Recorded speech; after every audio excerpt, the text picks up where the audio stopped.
కృతజ్ఞత అంటే చాలా మందికి ఉన్న భావం తెలుసా? స్తోత్రం స్తోత్రం ఇలా పదే పదే స్తుతి స్తుతి స్తుతి స్తుతి స్తుతి స్తుతి స్తుతి ఇలా చెప్పడం కృతజ్ఞత అనుకుంటారు.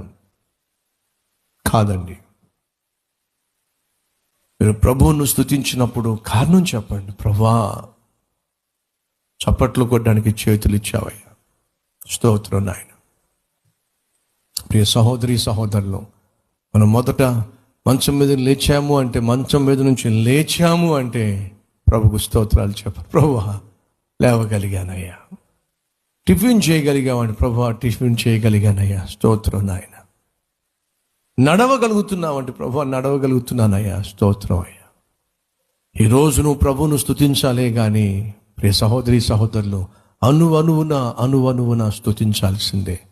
అలా స్తుతించటము దేవుని చిత్తము అని బైబిల్ సెలవిస్తుంది.